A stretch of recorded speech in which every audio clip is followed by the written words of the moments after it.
Hello, I'm Camilla Carr. On today's For Your Health program, we're talking about nutrition, obesity prevention, and the importance of physical activity.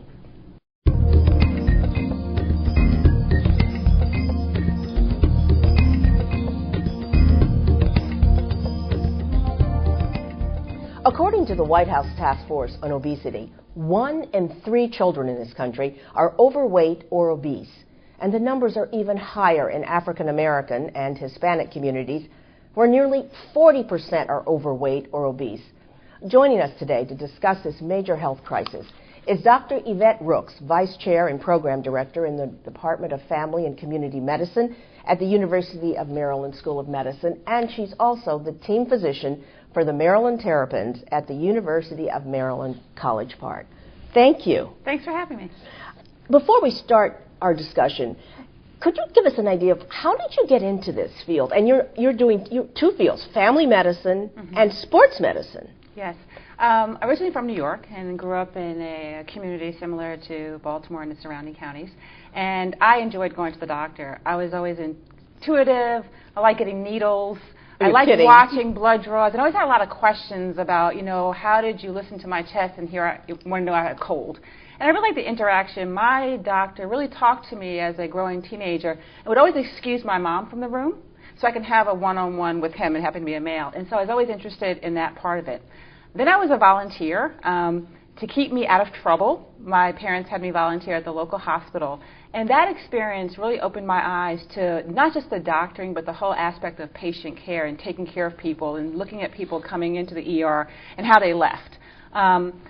Then I had an awakening. When I was 16 years old and I was a senior in high school, my father died of a massive heart attack. He was 52 years old at that time.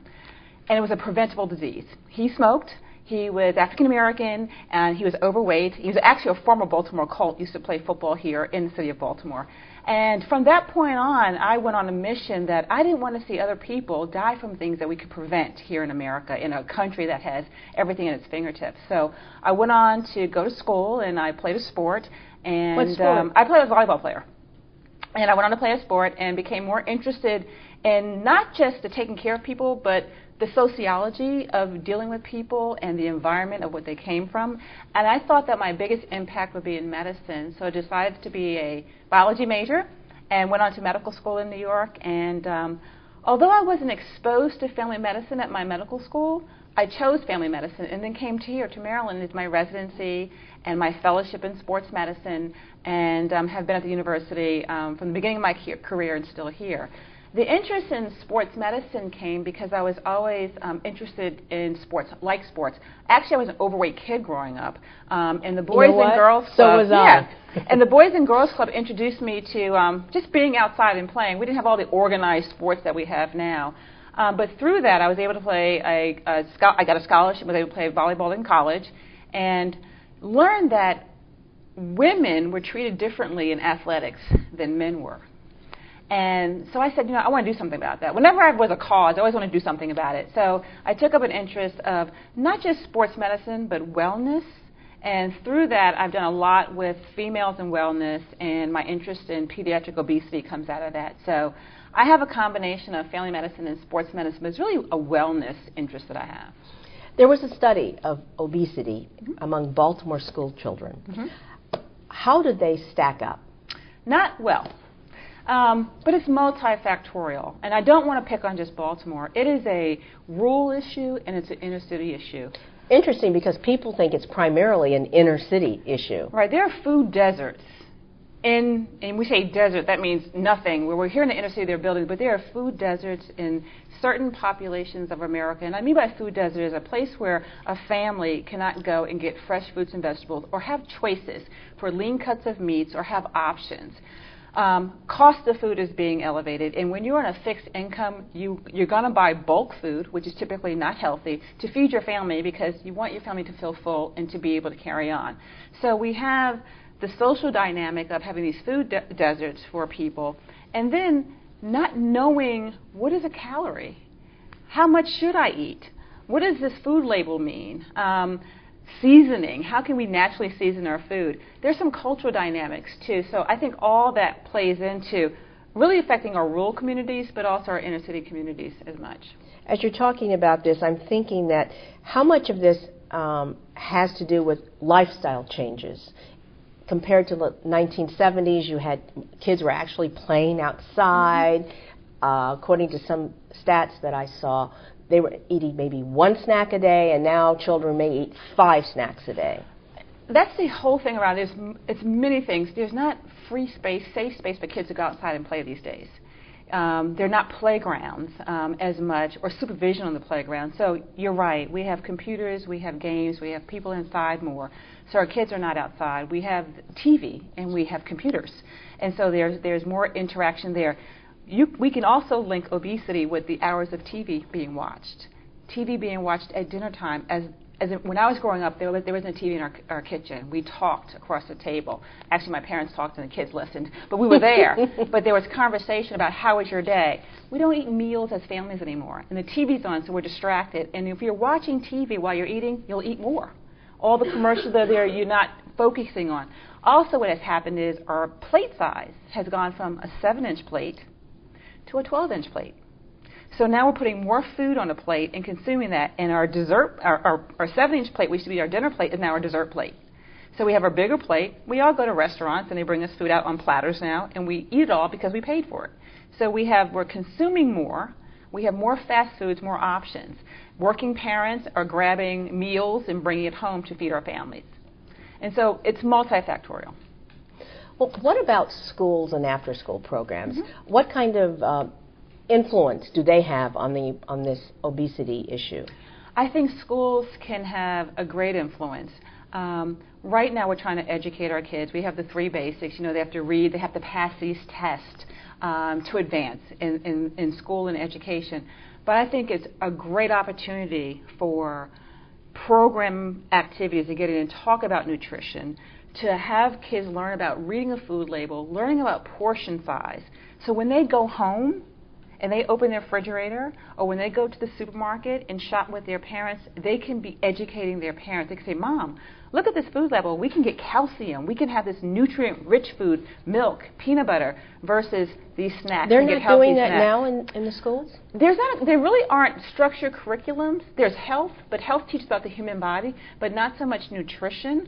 And then we look at cutbacks. When we have cutbacks in the educational system, what gets cut? Physical activity and the arts. And then not much gets replaced back in.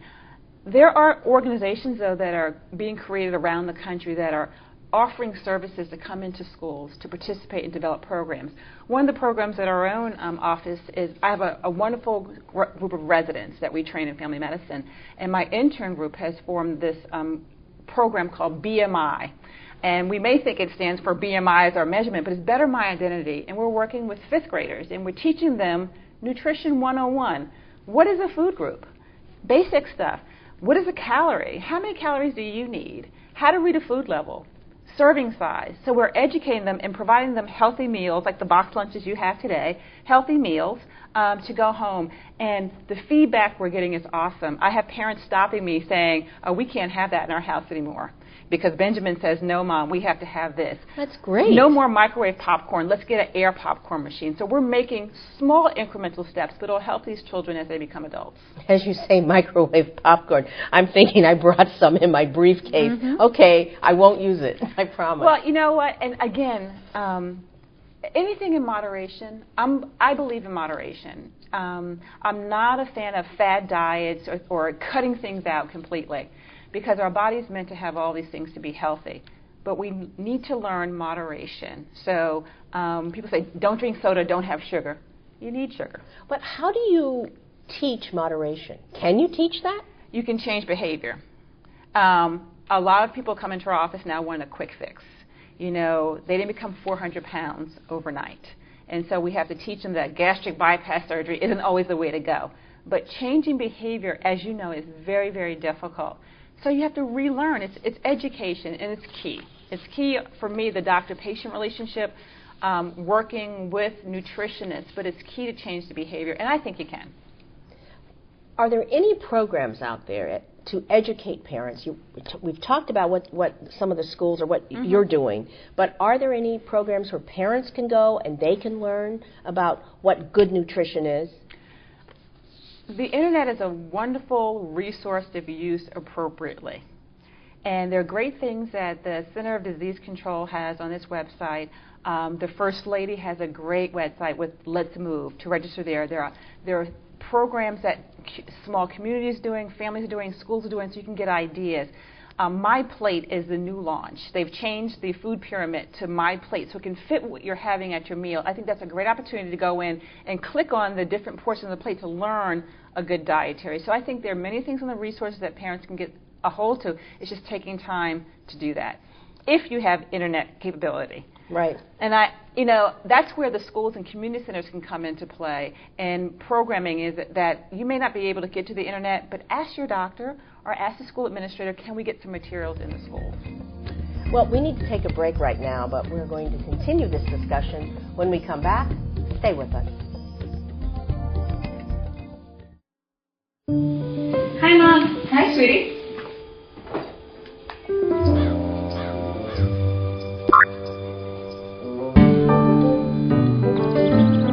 How's it going, buddy? I'm bored. I think I'll ride my bike.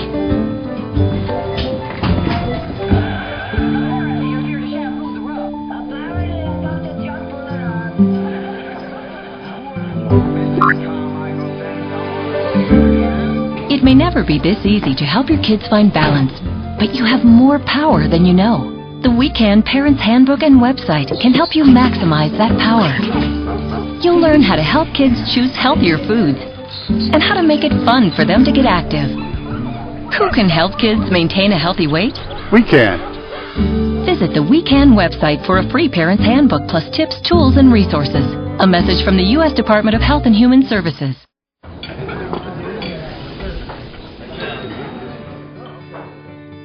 This is Mike. Mike is going to breakfast before he starts his day. What he doesn't realize is that Jim, his waiter, helped save his life. You see, Mike is being treated for heart disease. 10 years ago, Jim volunteered to participate in a clinical study researching a new treatment for heart disease. It was successful, and the new treatment was made available to everyone, including Mike. Like millions of other medical heroes, Jim's participation in clinical research was a gift to Mike and all people who might benefit from this new medication around the world. Just like Jim, medical heroes can be found in everyday places.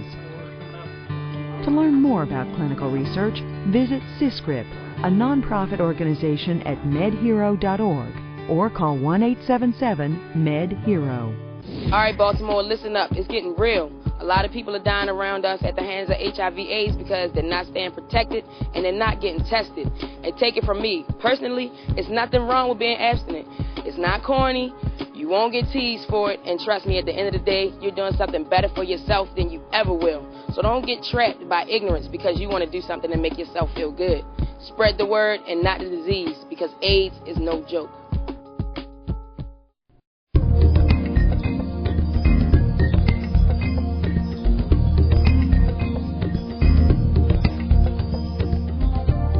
Welcome back to For Your Health. Our guest today is Dr. Yvette Rooks, Vice Chair and Program Director in the Department of Family and Community Medicine at the University of Maryland School of Medicine. Yvette, I want to go back. Before we took the break, we were talking about proper nutrition, and I do want to continue that discussion. Sure. But first, I'd like to go back to the issue of obesity. What are the health implications for children?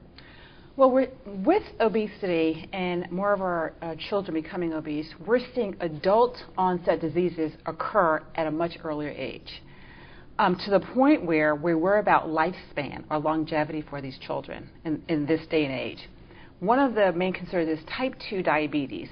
Type 2 diabetes has been an adult onset disease that we see in people who are overweight, usually over the age of 40. We're starting to see that in our adolescent population. Actually, the incidence of type 2 diabetes has risen so great, we're trying to get a hold on it, and that is directly related to obesity. We now have kids from 11 to 16 weighing over 200 pounds. 11? 11 to 16 weighing over 200 pounds, it is an epidemic. It's a crisis. Along with that is an 11-year-old who weighs that much can't get around well enough. Problems with their knees, their ankles, asthma exacerbations, heart disease. We start to develop plaques in our arteries at a very young age, even with a healthy diet. And it's actually increased when you have an unhealthy diet or weigh more. Then we get to the social aspects of being in school, bullying, dealing with the issue of being ostracized because of your size or not having friends. So then we have psychiatric illnesses that are being more presented early. But the one that gets the most press these days is the type 2 diabetes, which is directly related to obesity as a child. And type 2 diabetes, now is that a disease where you have to have insulin shots, or do you take medicine, or is it a combination of both? therapy? Type 1 diabetes is usually juvenile diabetes, and one is diagnosed with that at a very early age. Type 2 is usually acquired at an older age, and it can be treated with medicines. Typically, we try to treat it with diet and first and getting the weight off, behavioral changes. But you can use oral medications, and then we're to a point where you may have to use insulin or insulin-like medicine to treat that. I don't want to see us get to that point, because with diabetes comes eye changes, heart disease, kidney problems, even problems with your pancreas. And so it's multifactorial, and we're really worried about the quality of life of these individuals if we don't do something about it now. How do you respond to the comment that in certain communities being overweight is not considered unattractive? People will say, oh, he's just healthy, or she's just healthy, meaning, I mean, they weigh a lot. And I mean, we're talking about a cultural perception here. Right, and I think it's exactly that. It's a long, misguided cultural perception that being big-boned or thick is not a health crisis, because my family members have been like that. But our environment also dictates that. It's, yes, they look different and we're different shapes, but pounds don't lie. The scale does not tell a lie for anyone. And so although I'm tall, so I may be able to be heavier by scale weight, but when we look at my BMI, my weight is appropriate for my height. Would you please tell people what BMI stands for and explain that, please? Body Mass Index. And it's a calculation between your height and your weight that comes out with this number. And the number is what a lot of health plans and insurance companies are going by to dictate if you're at a healthy weight or not. So and they're different for the pediatric population than they are for the adult population. But for instance, you want your BMI to be a number a healthy one between 19 and 25. Over 25 to 30, you're considered overweight, and over 30, you're considered obese. And so it gives us a guide, and it's like when we look at the BMI charts, they're in green, yellow, and red. And red is our alert, like we really have to do something here. But when a person looks at a BMI chart, they can see where they are and where their goals should be. So it's just not pounds, but it's looking at pounds versus your height. You know, you look at athletes on TV, and they may weigh 385 pounds, and their BMI is probably abnormal. But for what they're doing, they need to carry that much weight that the normal non-athlete may not have to. I use myself as an example. I probably can weigh more because I'm taller. So it's proportion. So when you say the perception of why in certain cultural things that it's not a health thing, it is a health thing, but we're just so used to saying that my whole family is big-boned or my whole family is thick, but it's not healthy. And we have to get back into the health inside. We can't see what's going on inside. We just see the outside. How do you do that?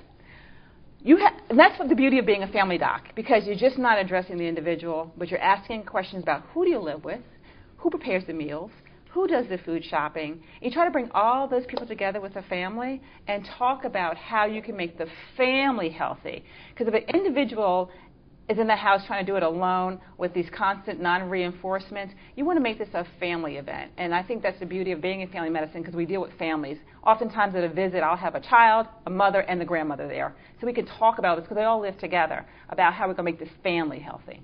How much is the latchkey children, the latchkey issue, impacting obesity? Well, it depends on what's in the house. The latchkey kid probably isn't employed going and doing the shopping and putting the food in the house. A lot of this is parental control. Parents do the shopping. And so if a kid is coming home alone and is going to get a snack. Make sure there are healthy snacks in the refrigerator. But if they open the pantry door and there are oodles and noodles and there are potato chips and there are the things that are unhealthy, they're going to eat those things. Kids are going to eat those things. But if we have nutrient-rich foods, we have peanut butter, we have milk, we have apples, we have yogurts, we can change the palate. I love when the parents come in and say, oh, my kid will eat a French fries. Well, is this 3-year-old going to the store and buying the French fries? No, we are. We're guilty of it. And we have to say no. And we have to change our behaviors as well because kids will model after their parents. The research also shows if you have an overweight or obese parent, the likelihood of you being overweight is about 80%. It's interesting because I have seen that when I've seen an overweight parent, and you're right. Chances are the kids are also overweight as well. So what you're saying is it really has to be a family approach. It has to be a family approach, and we have to target it early on because as kids start to make their own choices, you want them to make correct choices. And if they start making bad choices when they're young, they'll make bad choices when they get older. So what do you recommend? I know that I've spoken to some parents, and they have started their 1 or 2-year-old children on yogurt. And now the kids love yogurt. Mm-hmm. So the earlier you start, probably the better the outcome in terms of healthy nutrition. What we try to do is, breastfeeding for babies, if a mother can breastfeed, is probably the best source of nutrition at a very young age. And then gradually. The problem is there's no specific nutritional guidelines for that 1 to 3-year-old yet. And the ADA, the American Dietetic Association, is working on that. There are new guidelines for 5 to 8-year-old and 8 to 13-year-old. And it really portions around having a variety from all the food groups, but it's portion size. Again, in the old days when we have to have babies and you prop their bottle up on a pillow so they would just drink, they learned to satisfy wants by food because we're all orally motivated. We have to look at satisfying our wants other ways. And again, we can focus on nutrition, but there's also an exercise piece. We have to get our kids more active because we have to consume calories. We need that for energy. We need to have breakfast, we need to keep our blood sugars up, but we also need to exercise to tone our muscles and stuff. So I think it's a good balance of physical fitness and nutrition, so energy in and energy out. I see a catch-22 here, and that is sometimes there aren't any real safe places for children to play. Mm-hmm. Sometimes the only stores that are available are the ones that do not have fresh produce. And other times, it's a matter of economics. So, it's like, how do you overcome these issues? I don't have the answer to that today. I think that's the purpose of the Let's Move campaign. I think the First Lady has done a great job of getting the word out there. We have to be creative because you're absolutely right. Safety, space, healthy food, healthy school lunches. Sometimes that's the only meal that some of our kids, there's a new breakfast program that's going around the country where kids are getting breakfast, a healthy breakfast. And what does that consist of? Well, it's one thing just to have a meal, but make it a healthy meal. So we're looking at bagels, we're looking at yogurts like you mentioned, looking at cheeses. We have to worry about the food allergies though, because lots of kids have food allergies. It is not juice in a muffin, because then we're defeating the purpose. But giving them a healthy breakfast, really looking at our school-based lunches. If it meets all the, I used to have mystery meat when I was growing up. I didn't know what it was. So did I. Right. But making sure they're balanced. And some programs, some after-school programs, actually have monies to have dinners brought in. There's a program that I know that, an after-school program that brings dinner in so the kids at least have a warm meal before they go home. Yvette, what can families do to increase the exercise, or rather the activity, of their children? One, they can talk about what their goals are for wellness. We talked a lot about the nutrition. I think physical fitness, to me, is key. Getting outside. Our families don't do enough together outside anymore. And we tend to want to get in the car to go 2 blocks or, go around the corner. And family time is bonding time. And if families can take walks together in the neighborhood, if the market is close, they can walk to the market together and make their choices. There are open parks in this area. They can come down to the harbor and enjoy just the open air experience and walk around. There are videos that people can buy, and you can exercise within the home. There are calisthenics. You can work on different muscle groups that you can do. There are free events throughout the city that folks can come and get involved with. For example? When there are health fairs, walking around, there are demonstrations of, doing timed events like jumping jacks. sit-ups, things called power jumps, all things that can help burn calories and tone muscle. Again, but it's wanting to and devising a plan. So the recommendations these days are no longer 20 minutes 3 days a week. It's doing something most days of the week for at a minimum of 30 minutes and hopefully 60 minutes for kids. Kids really need 60 minutes of physical activity a day to be up and moving around. It stimulates the brain. It gives them a break from reading, writing, and arithmetic, we used to say.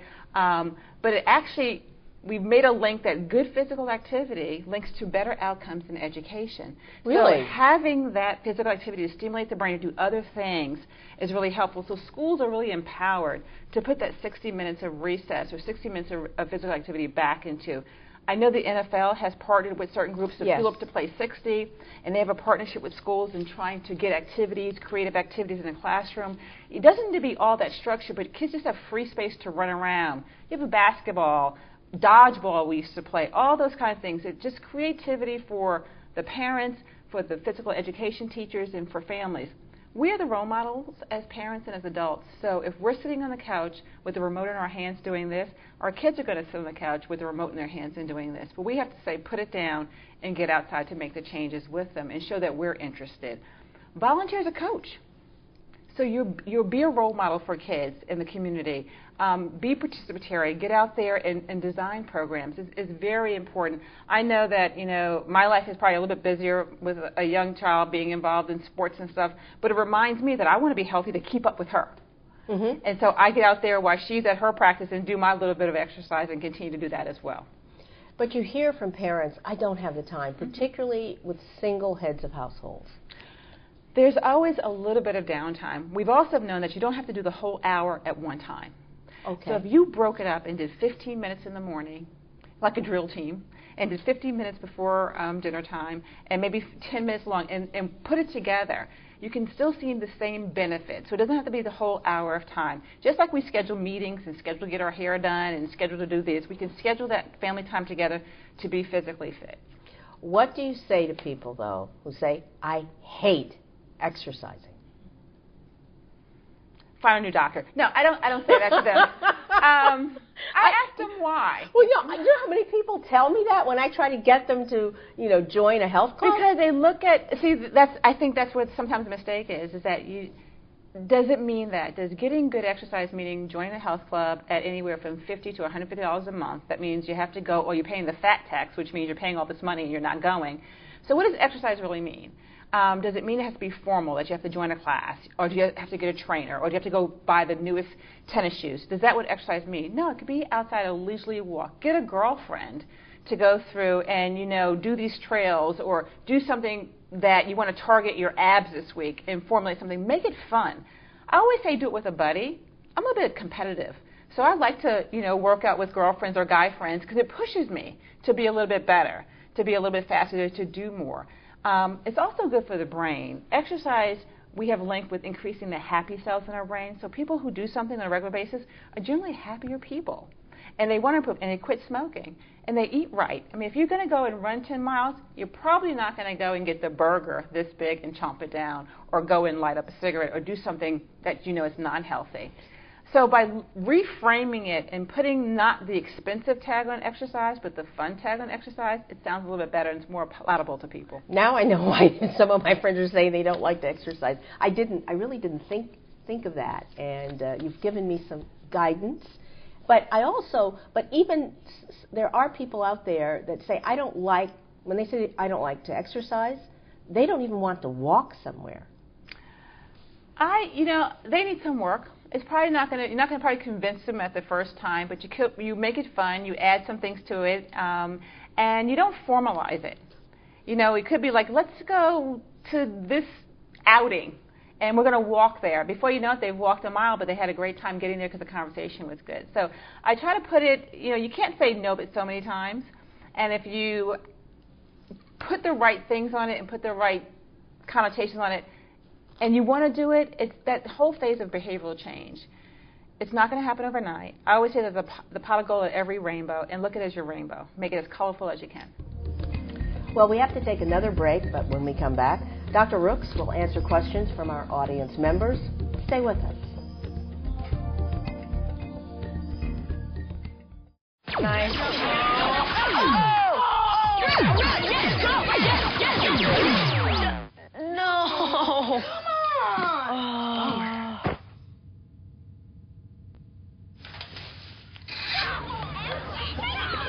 Oops. Yeah, sure.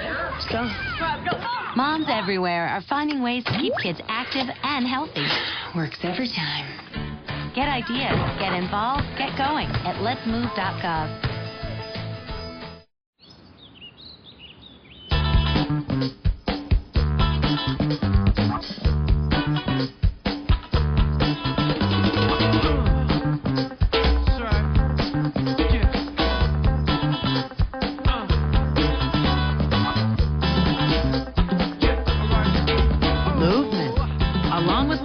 It's one of the many ways to fight osteoarthritis pain. For more information on managing pain, go to fightarthritispain.org. In a moment, cancer changed our lives forever. We were told nothing could be done to enjoy these final moments together. But in that moment, when all seemed lost, St. Jude Children's Research Hospital gave us hope. Because at this moment, St. Jude Children's Research Hospital is saving lives with pioneering research and care. We're changing the way the world treats childhood cancer by sharing our discoveries with doctors and scientists everywhere. And we'll never have to pay St. Jude for anything, ever. At this moment, she wants to be in her own bed. I want to be back at school with my friends. I want to be outside playing. Please take a moment and join St. Jude in finding cures and saving children. Visit stjude.org. You know, I never knew how serious this AIDS thing was until it hit close to home. My brother used to be a straight-up player, and I used to want to be just like him. So I found out he was HIV positive. I mean, that thing changed my whole perspective on life completely. And it let me know you gotta resist in order to exist. So get tested and know your status. Spread the word, not the disease, because AIDS is no joke.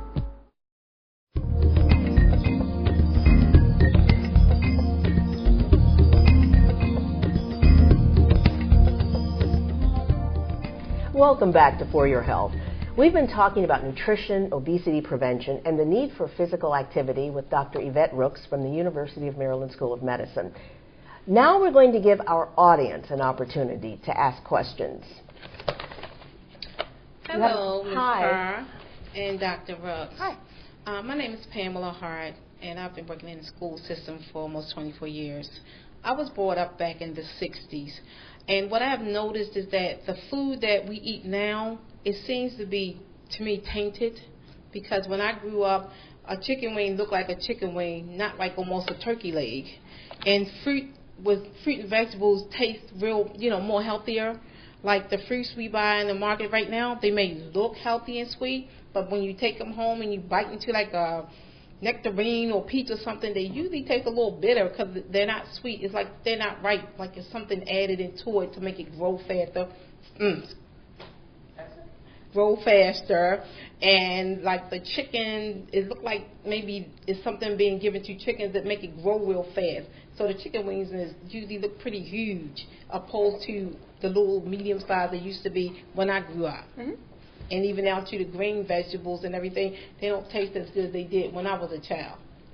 So my question is, do you believe that there's a possibility that the fruit and vegetables that are fed to our children in the meats, the poultries, are being tainted with things, and that could play a part in our kids becoming obese as well, picking up weight at a massive rate and at younger ages? Well, I don't think that food is being tainted. Food goes through a regulation that packaged meats are things that you can buy in the store. So I don't think that legally things are being put into food that add to obesity. I think we're eating more. The bottom line is that we're eating a bigger quantity of food. And when we eat more and do less physical activity, you're going to retain weight. But I personally don't believe that anything's being added in terms of like a steroid or anything to food that's doing anything unnatural to the body. But you hear about hormones being used with some with chickens, also with beef. Could that impact? Well, I don't think there's a link to that to obesity. Again, it's energies, and it may be where they're trying to have animals and stuff grow faster or be bigger and stronger.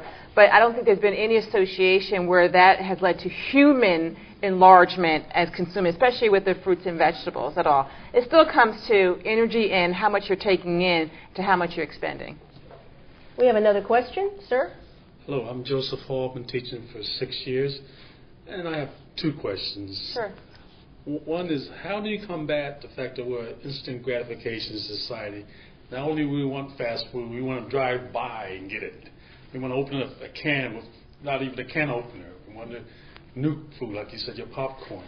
So how do you combat that? The second question is, what position did your father play, and what was his name? The second question is easier. It was George Rooks, and he played on both the defensive line. He was a running back. And that was in the mid-50s, 1950s.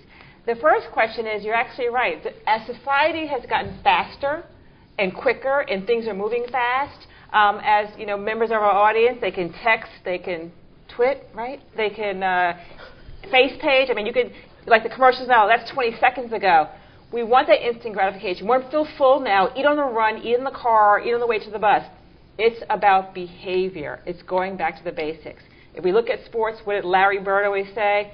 The basics. And when you play the basics, run the plays correctly, and not be fancy, which is a fast pace, you have a better outcome. We have to get back to chewing our food appropriately, not gulping and chewing in half. That also comes into overeating. Eating at meal times and not starving ourselves the whole day and sitting down and overeating. But it's really planning like we plan to get up, get our clothes ready for school or for work, and get to work. It's planning our meals better. Speaking of speed, though, I have friends that can eat an entire meal in 10 minutes. How long are you supposed to, let's say, chew? I mean, what is the shortest amount of time to eat dinner or lunch without rushing it? Well, I don't think there's much a time limit, because you can sit at the table and keep scooping in conversation. I mean, my parents are from the South, where there was a continuous meal all day long. There's always food in Grandma's kitchen. But I think the process is, they say when you're chewing food, I think it's at least 20 times you chew your food before you swallow. But I really believe that we have a sort of a caveman mentality, and where we eat so much because we think the next meal isn't coming. So we eat all our food now. But if we eat all our food now, the premise behind the supersized meals, we eat that, and then we're going to eat again 6 hours later because it's going to be digested. We're going to have the sensation of being hungry. We need to listen to our bodies, and when we're hungry, we should eat, but not overeat. The fashion of having 3 meals a day, square meals a day, is going away. You should have 5 small meals a day. It keeps up your blood glucose, so you have a steady state metabolism, so you don't go into the starvation mode. You pass by the candy machine. I'm just going to have this bag of M&Ms to carry me over till dinner. And then you eat dinner. And then before you go to bed, you have something else. But it's really planning. Yes. Another question? To this? Okay. I have 2 questions. One, I wanted to know if you knew of any programs for teenage girls to talk about things like this. And my second question was if you have any suggestions of other things that you think we should be eating instead of things we shouldn't. You know, you raise a great point, because we tend to target the little ones and then the adults because they come into the office. But there's this lost population of high school. You know, is this boring topic for a high school population to hear about? But I think you're the guys who are most at risk because you have the freedom of choice. This is when you're starting to come into, well, I can choose what I want to wear to school. I can choose this. I go out and I shop for myself. I'm living it. I have a teenage daughter. And so I think this is where the guidance is needed. And you have given me a great idea. And I'm glad that I have one of my interns here with me today as an idea of creating a program for young people like you. And this is the reason why we're here today, because to get ideas from you to share in a partnership, that we can develop something that's going to benefit us with our knowledge to bring to you and see what you want. So this is the start, and we're going to build on this for you. But with teenagers, as you know, there seems to be some kind of magical attraction to teenagers and junk food. It's like every time you see a teenager, they're eating either some potato chips or pizza or so. So where is it? Where is that junk food? It's at the movies. It's in the schools and vending machines. It's at concerts. It's at places which appeal to them. But if we stop putting it there, we have to get to the big people who supply all that stuff, the Pepsis, the Cokes, the Lay's and stuff, and get a healthier product. If you put water in these machines and people are thirsty, they'll drink it. But it's the taste and it's the appealing. So we have to get away from just seeing something and change the perception. But you're right. It's at the checkout line, at everything. There's the gum and the candy for little kids, all that kind of stuff. It's an adult move. We have to change big corporations to be healthy, to make that change. And I wanted to get back and finish your question. There's a whole bunch of things, and we just talked about fruits and vegetables actually taste really, really good, and you can put those in snack bags and bring them to school. And instead of putting 50 cents or $1.50 into the vending machine, you can pull out your lunch that you brought from home that's healthier. You probably can eat more of that than what's in that machine and feel better at the end. Some very good advice. We have another question. Yes. It's actually just 3 quick points that you could give us that would help out in terms of dealing with the childhood obesity crisis. Plan meals with your families and with your kids. And when we talk about plan meals, have them be interactive with that.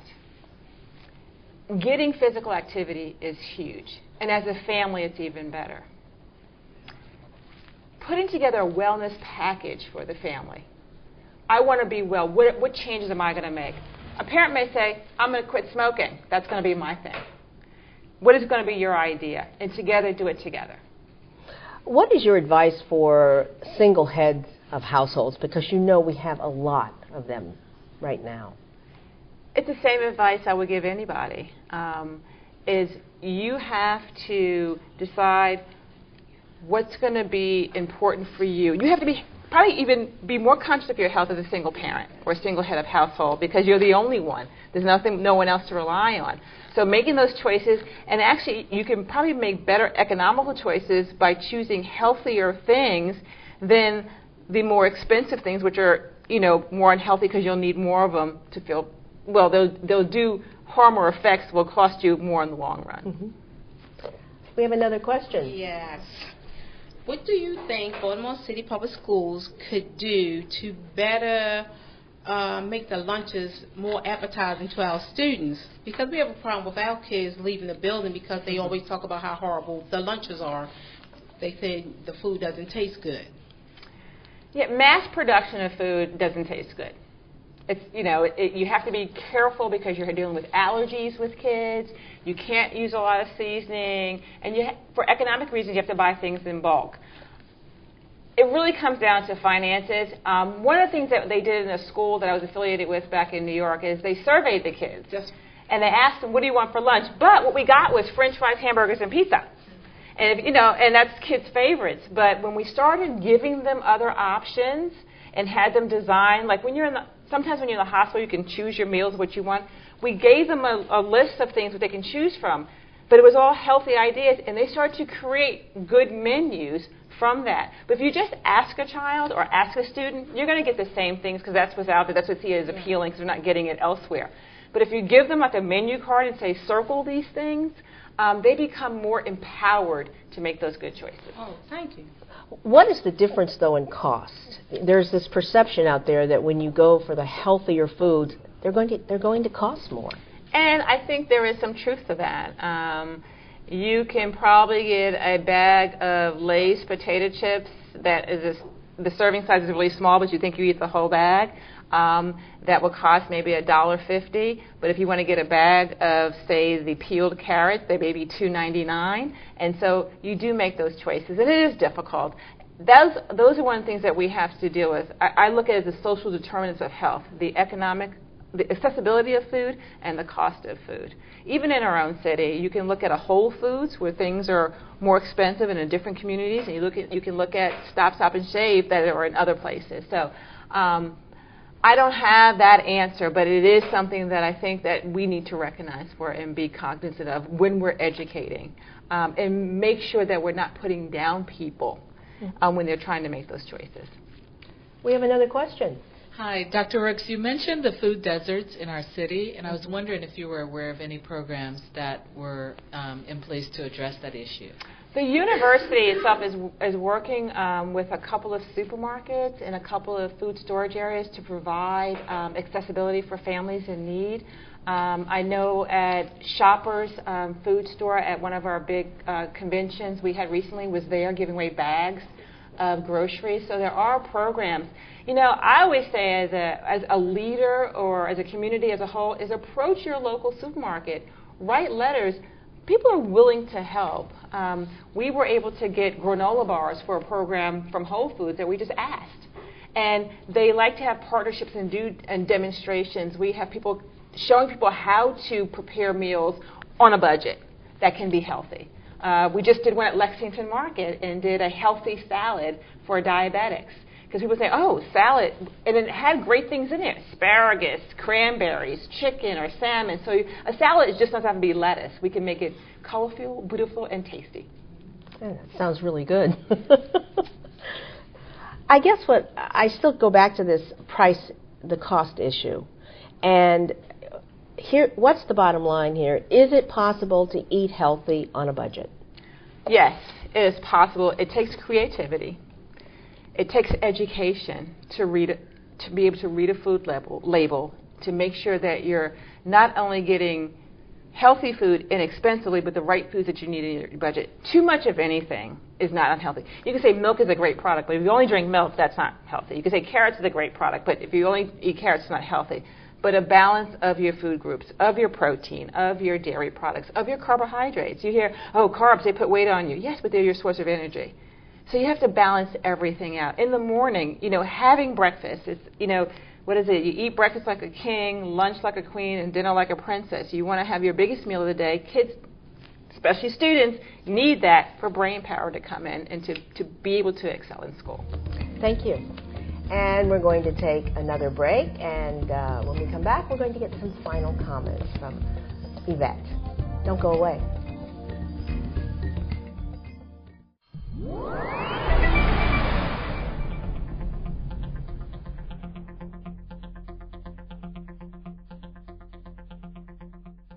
Hello, I'm Dr. Tanya Eggers-Collins from the National Cancer Institute.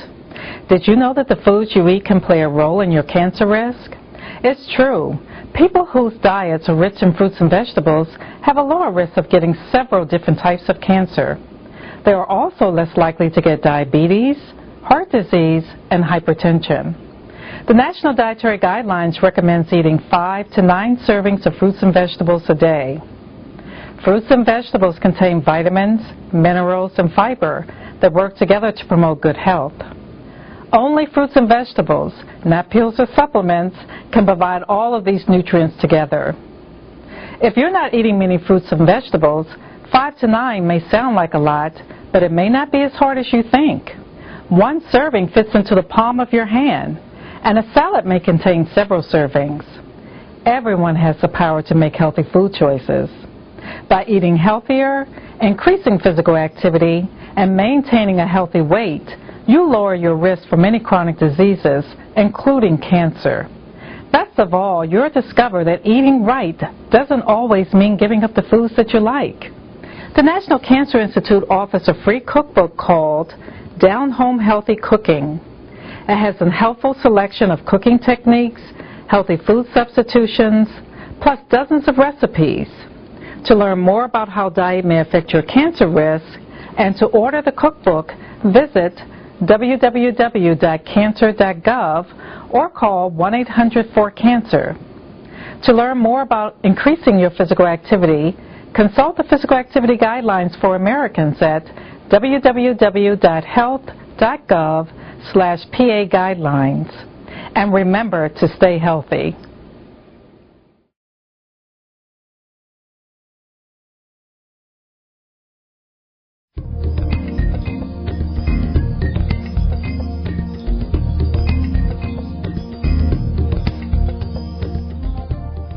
Welcome back to For Your Health. My guest is Dr. Yvette Rooks from the University of Maryland School of Medicine.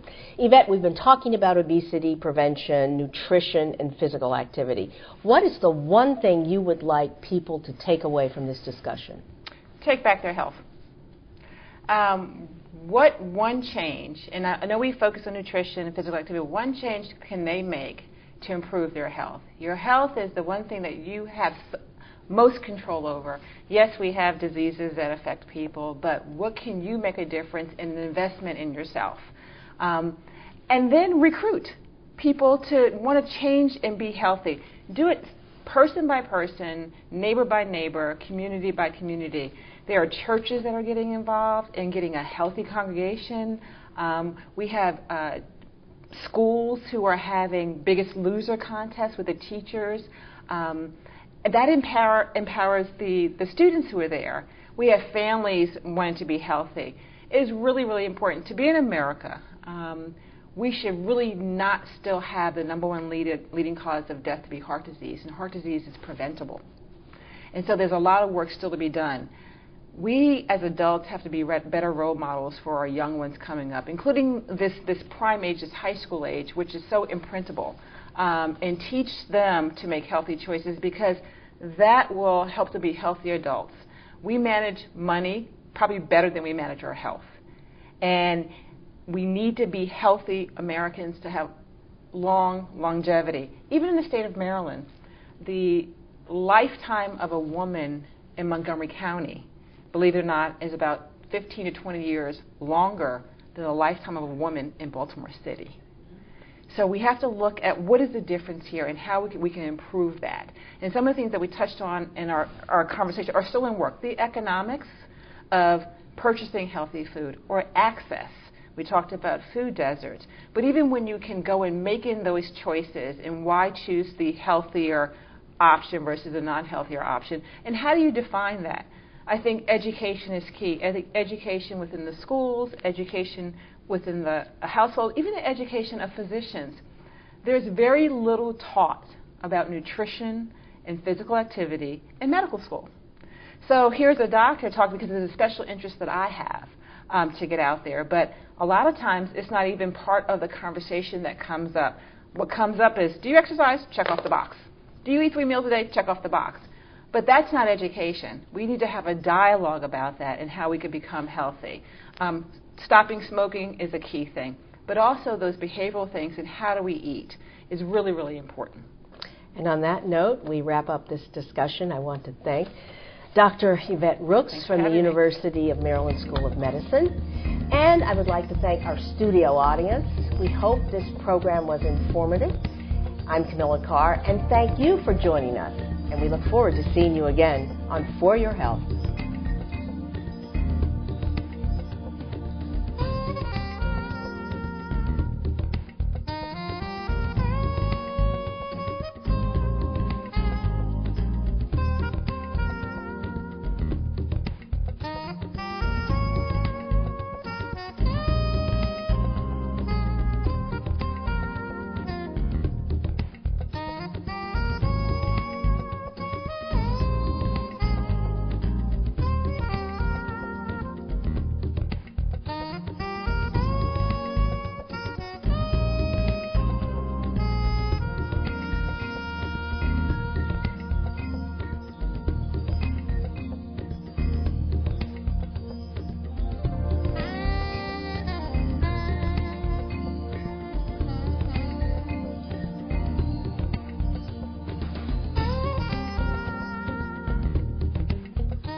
We want a country where all people are reaching their highest attainable standard of health.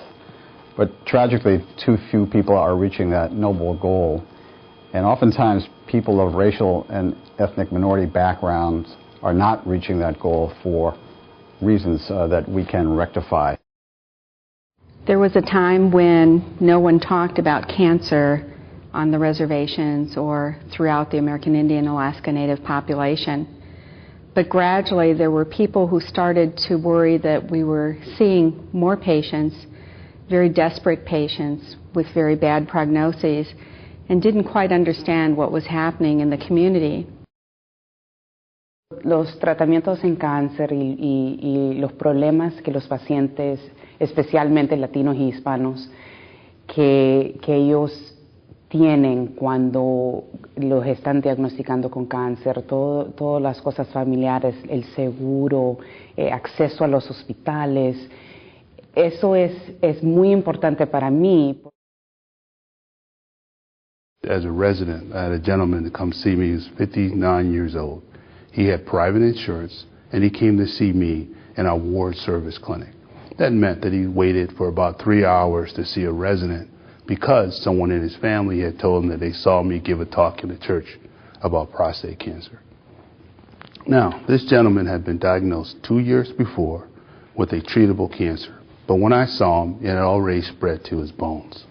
So the question for me was, why didn't this gentleman get treated? He was educated, he had insurance, so he had quote-unquote access to care. However, he did not receive appropriate care. There's a wonderful saying that the health of the individual is almost inseparable from the health of the greater community, and the health of every community determines the overall health status of the nation. So the community is the focus here. It's very important. We also know that health is more than what happens in a doctor's office. It also starts where people live, labor, learn, play, and pray.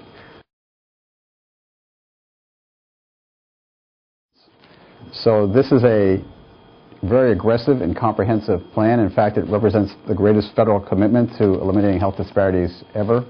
It also has commitments to strengthening and diversifying the workforce and holding the Department of Health and Human Services accountable for reaching these goals. There are 5 key parts to this strategy. First, to transform healthcare, particularly using the lever of the Affordable Care Act. We know that minorities make up about 1/3 of the nation's population, but about half of those uninsured. So we need to close and, in fact, eliminate that disparity and really improve access and coverage. Second, we want to strengthen and diversify workforce so people can get the culturally competent care they need and deserve. Third, we want to improve population health in a whole range of areas, from cancer to heart disease to HIV and other key areas.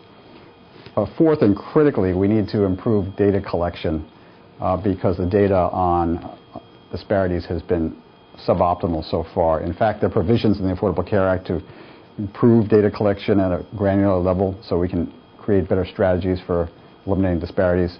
And then fifth, the Affordable Care Act creates multiple new offices of minority health and, in fact, elevates the National Center for Minority Health and Health Disparities at NIH to a full-fledged institute. So these are all major commitments, and we're very, very excited about them.